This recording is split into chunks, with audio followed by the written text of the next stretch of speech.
This story is about a very hard-working fairy called Lizzie. Princess Angeline was looking flustered. She said, "Has anyone seen my hand mirror? I can't do my hair properly without it." King Reginald shook his head. "Well, I never bother with things like that, my dear. Ask your sister. She may have borrowed it." But Princess Felicia didn't know where it was, either. So Angeline went to ask Mr. Magus if he would use his magic to find the missing mirror. He looked at her sternly and said, "Now, Angeline, you know that magic should not be used unless it is necessary. Everyone loses things from time to time, and I have much more important things to attend to. You must look for it yourself, like everyone else." Angeline said, "But it's not where it belongs, Mr. Magus. I don't know where to start looking." The wizard said, "I expect one of the flower fairies will have moved it when they cleared things away. Go and ask them." Angeline knew Mr. Magus was probably right. The garden fairies all helped to keep the castle tidy. Every one did a little bit of cleaning or dusting or polishing or tidying, so there was no need for servants. But there was no one to organize the fairies, so they all did their own thing, and sometimes that created problems. The castle really needed someone who was properly trained. She would need to be very grown up and good at organizing. But of all the garden fairies, only Willow and Nettle were like that, and they both had jobs already. The king could, of course, have employed a housekeeper, but Angeline didn't like having servants. It was much more fun with friends. She went to ask the flower fairies about the missing mirror, and eventually Rose said, "Oh, I found it on the floor, Princess, so I put it in the top drawer beside your bed. Was that wrong?" She looked about to burst into tears, so Angeline said, "Don't worry, Rose. It was very kind of you to tidy up, but the mirror belongs on my dressing table." Rose snuffled and said, "I didn't know. I'm sorry. I'll try to remember." And that made Angeline feel very guilty. After all, if she had tidied her bedroom for herself, there would have been no problem. But she was a princess. The king would never allow her to do housework. The situation was getting out of hand, and something had to be done. But what? Back in Rowan's house, Mummy was thinking about flowers. She liked to have a vase on the windowsill, but as the fall turned into winter, there were not many flowers left in the garden, so Mummy said, "Let's go to the shop and see if we can find a nice pot plant that we can grow inside the house." They climbed into the car and drove to a garden centre. The shop and the greenhouses were decorated with tinsel and fairy lights, all ready for Christmas, and there were lots of plants and flowers, all growing in red or brown pots. Mummy said, "And we want something pretty that will brighten up the house, but I'm not sure exactly what. Let's see what they've got." They wandered up and down the rows, looking at all the different plants. Mummy said, "There's a coleus over there. What do you think about that one?" Rowan looked at the coleus plant. It had coloured leaves with edges that looked a bit like nettles, but didn't sting. The fairy nettle would certainly like it, but it didn't have any flowers or any scent, so it wasn't quite what they wanted. Mummy agreed. "How about a poinsettia, then?" she said. "I used to call them poinsettias. They're very traditional at Christmas time." The leaves of the poinsettia were green, and the large star-shaped flower was bright red. But when Rowan bent down to smell the scent, it made her sneeze, so Mummy said, perhaps not." Then Rowan noticed one that was full of small, simple flowers, red, pink, white, and violet, all in one pot. She said, "What's this one called?" Mummy said, "Oh, that's one of my favourites.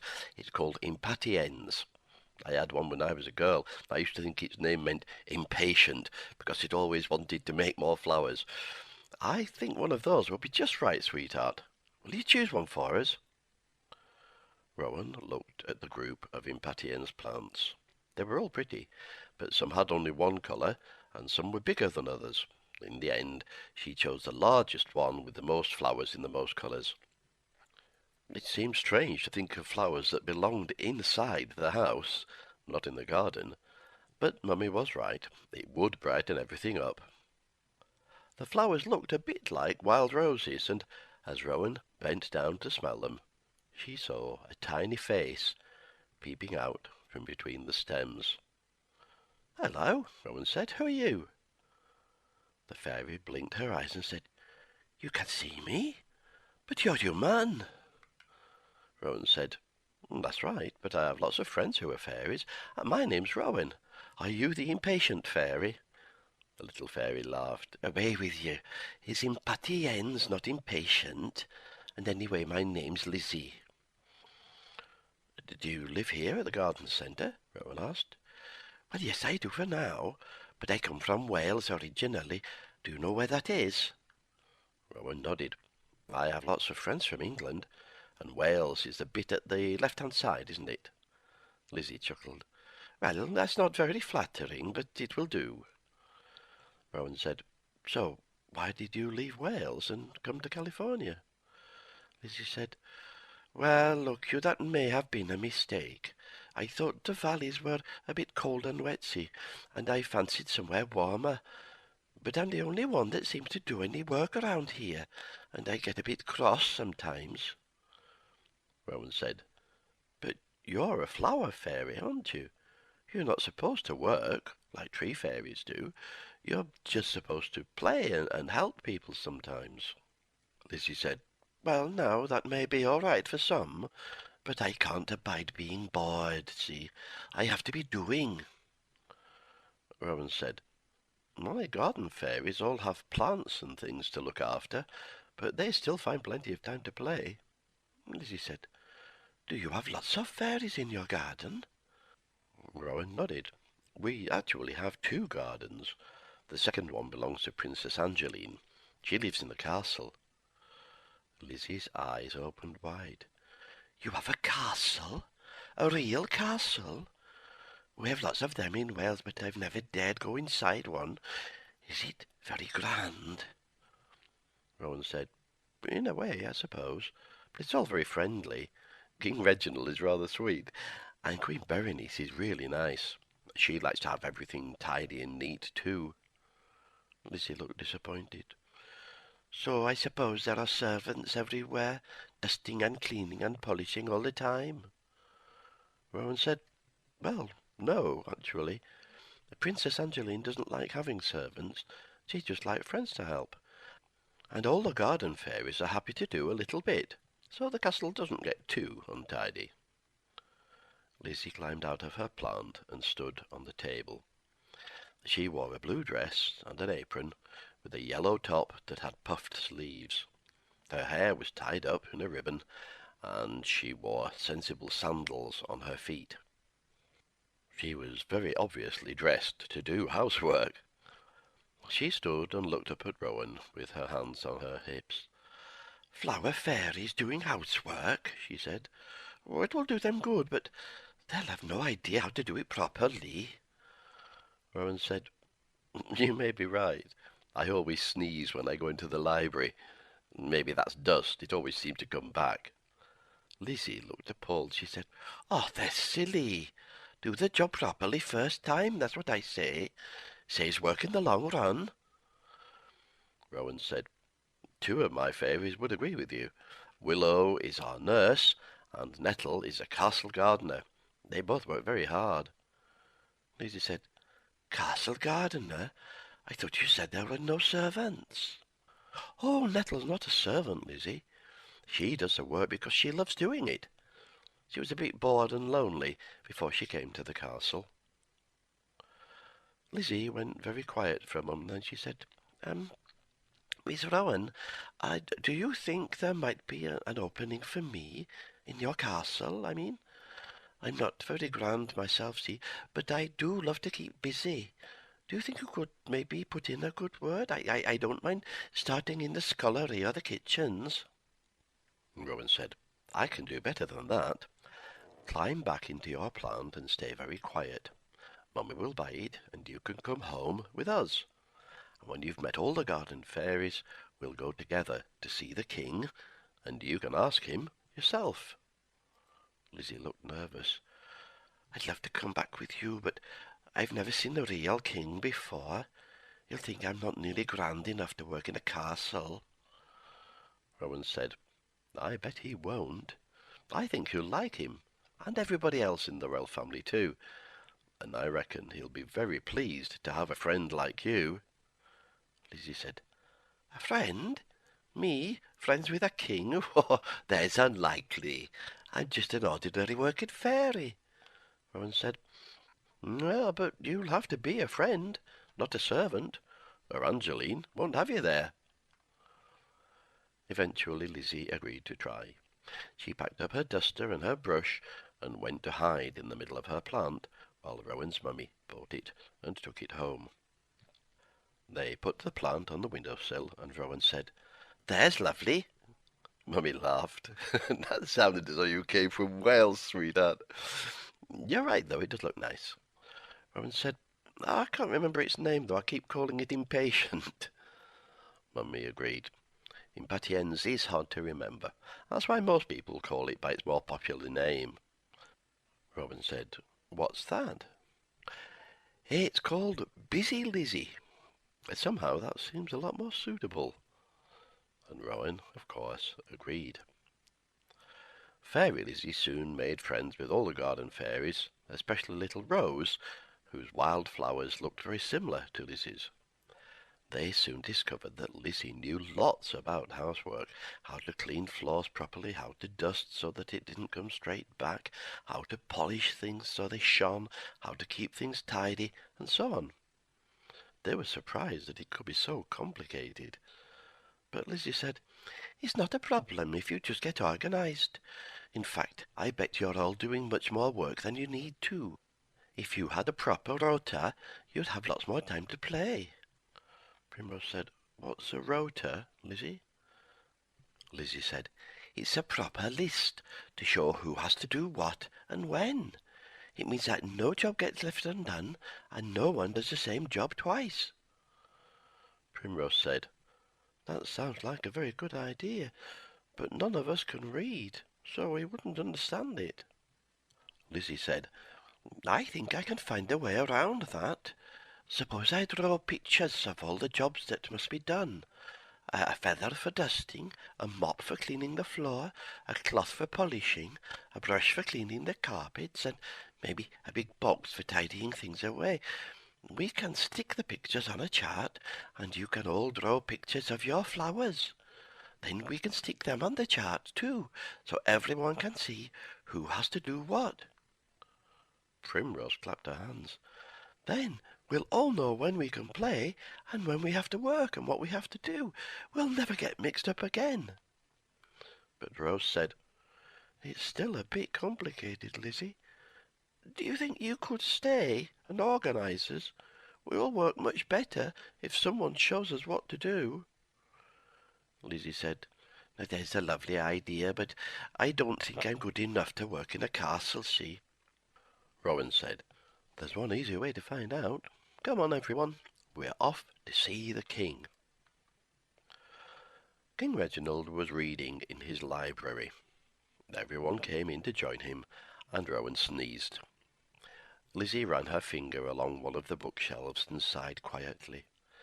"There's no wonder you're sneezing, Miss Rowan. This place hasn't been dusted for weeks. Who was supposed to do this, then?" No one owned up, because none of the fairies had ever been asked to do it. Everyone thought that it was someone else's job, so it never got done. Lizzie said, "Well, there you are, then. That's just what I was saying. You need a proper rota." Rose said, "And someone to organize us, Lizzie. Don't forget that." Lizzie suddenly turned shy and began to stammer. I'm sorry, Your Majesty. I didn't. I'm only a working fairy. I don't mean to start telling everybody what to do. The king said, "It sounds to me as though that is just what we need, Miss Lizzie. But much as I would like to, Angeline will not let me employ you." Rowan said, "I don't think Lizzie wants to be a servant, Your Majesty. She loves housework, just like Nettle loves gardening. I'm sure she would work here as a friend, if you ask her nicely." King Reginald smiled and turned to Lizzie.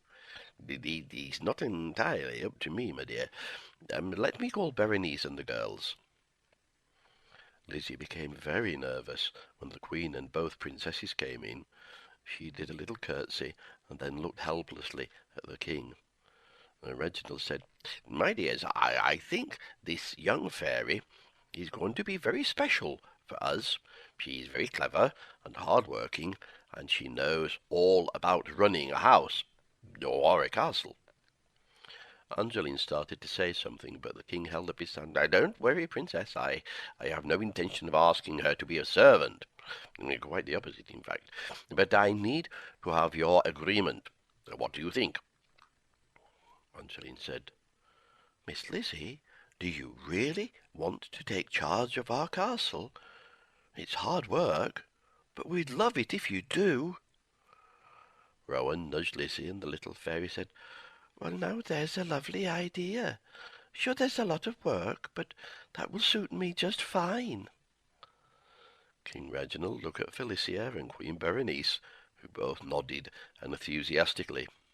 "Very well," he said, but I will not have anyone thinking that you are a servant, and therefore, from now on, you shall be a dame of the realm." He smiled. "Though I trust we shall all still call you Lizzie, except on special occasions." Lizzie's eyes opened wide. She said, "Your Majesty, I don't know what to say." The king said, "There is no need to say anything, young lady." He turned to all the assembled fairies. "Now I hereby appoint Dame Lizzie as our castle housekeeper, and please listen to her, everyone, and learn from her, as indeed I shall myself." Everyone clapped and cheered. Lizzie could hardly believe it. In just a few hours she had gone from being bored and out of sorts to being a really important person in a castle. It was something she had always dreamed of, and now, thanks to Rowan Elizabeth, her dream had come true. Lizzie turned out to be a very good housekeeper. She soon made a list of all the jobs that needed doing regularly, and the flower fairies decided among themselves who would do what. Lizzie made a big chart with pictures, so the fairies all knew when it was their turn and what they had to do. If any of them was unsure, they came to Lizzie, and she showed them how to do the job properly, so nothing was missed, and no job ever needed doing twice. And because they were so well organized, the fairies had more time to play. Best of all, Dame Lizzie soon learned where everything belonged, and she always tidied the princesses' bedrooms herself, so nothing was ever lost. Everyone was grateful, and busy Lizzie was delighted that she always had something to do that would help her live up to her very special name.